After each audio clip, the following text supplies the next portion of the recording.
Hello, good evening. High-tech na ngayon yung gagawin kong diary.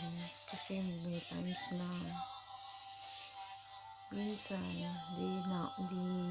hindi ko natutuloy kung nadidire-diretso yung pagsusulat kasi bored of ng lola niya.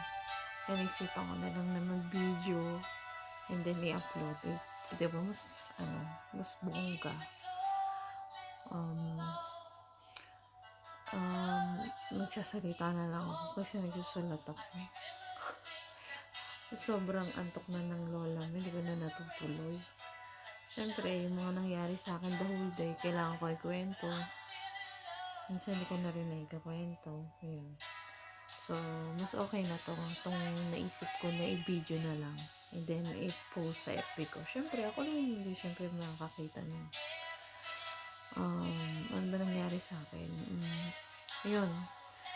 May alaga ako today. Nag-alaga ako from 2 o'clock till 10 p.m. Yeah. Nung pumunta nga ako, medyo muulan. Kaya, ito na naman, sinisipon na naman ako. Kasi nga, kanina lumabas ako, medyo malamig. Malakas yung hangin, and then, umulan.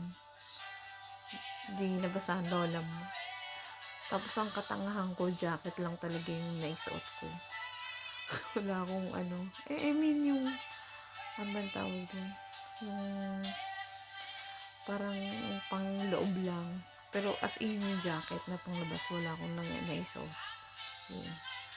So, nung umuwi ako ng mga 10 p.m. na, yun na, dun ko na na-feel yung lamig talaga. As in, ang lamig, grabe. Hindi ko kailangan.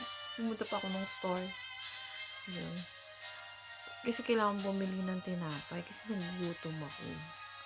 Pero at least okay din yun na hindi ako masyadong kumain. Para mag-diet, diba? Sobrang laki ko na. Yun. Ano bang nangyari? Ayun. Hindi nga pala kami nakapag-chat ni D kasi nasa internet nung nakarang araw pa. Kasi ano ba?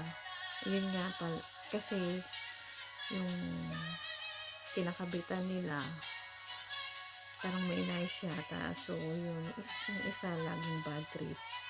Kasi, sabi niya, hindi ko alam kung totoo yun na. Sabi niya lang. Kaya siya nababad trip kasi hindi daw niya ako nakikita na yung miss niya na daw ako. What's serum frog? Hindi, okay lang yun. Hindi yung haba ng hair ko kung totoo talaga yun, di ba? Yun. Ayun, nag-message lang kami. Kaso, yung signal ng data niya, naging nawawala. So, yun yung problema. So, late siya laging mag-reply. And ako naman, syempre nag-alaga ko ng mga bata. So, yung ayun, hindi kami nakapag-video call. Kasi kahit yung data niya, kasi nagloloko. Ayaw rin naman niya mag-load kasi yung signal nga daw then is useless. Sobrang hina. Since wala naman silang yung tower na malapit na sa kanila. Ayun. Tapos, nagkwento ko sa kanya. So, syempre, hindi na naman niya nagustuhan. Hindi ko naman din siya mabiblame kung syempre, nainis siya. At the same time, wala nga rin kasing video call. Kasi nga, yung wifi nila, yun. And then, Yun, syempre, ito na naman si Apam. Pero, pag nagkausap naman kami, explain ko naman ng mabuti sa kanya. Kanina kasi, nag-message ako sa kanya, sinising niya lang. So, hinayaan ko na lang muna. Kasi syempre, naman yung pag nakaka-rinig siya ng mga ganang bagay.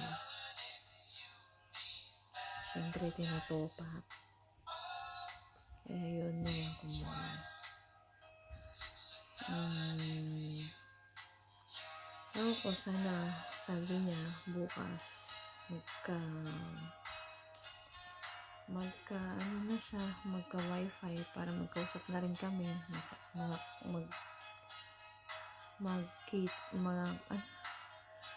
magkita na rin kami, kasi ano yun lagi kasi tumatawag bago matulog, sabay kami lagi matulog, kaya yun ang gusto niya. Ayun, pag may chance na mabidyohan, ewan ko din na rin kasi kami masyado nakapag-live. Kaya hindi na rin namin ma-post minsan yung mga napag-usapan namin. Sana yun nga, bukas magkaroon na siya ng kasi wala rin naman akong work bukas. Ay, alaga pala. So, sana, hopefully na makapag-usap kami. Oo, kasi 2 days na 2 days na kami din nagkikita. Sana nga maayos na yung wifi niya. So, yung, ito, nasa kwarto lang ako ngayon, nasa sounds. Minom na ako ng gatas. Pero inaantay ko na lang na antukin ako. Ano lang. So, yun ang nangyari sa buong maghapon ko. So, tomorrow, we'll see kung makakapag-video ulit ako kung anong nangyari sa akin maghapon. Kung may interesting nangyari sa akin the whole day. And, so, good night. Mas okay pala to. At least sumabilis, diba? Kasi nagtatype ako. So, yun lang. So, bukas, sana okay na rin kami ni Brian. Sana makapag-usap kami. Gusto ko rin naman may paliwanag sa kanya rin yung nangyari. Siyempre, ayoko rin naman magtago sa kanya. Gusto ko lahat alam niya. Whether kahit na magalit siya sa akin or ano, yung isipin niya, gusto ko pa rin talaga na maging honest ako sa kanya. Gusto ko pa rin paalam sa kanya lahat-lahat kung ano yung nangyayari sa akin. Parang it's up to him na lang kung maintindihan ba niya ako, hindi. Pero ako at least, as long na naging kami, gusto ko talaga na sabihin sa kanya lahat na wala akong tinatago. Kasi gusto ko rin naman maging open siya sa akin kasi importante rin naman talaga sa relasyon yung open kayo sa isa't isa, diba?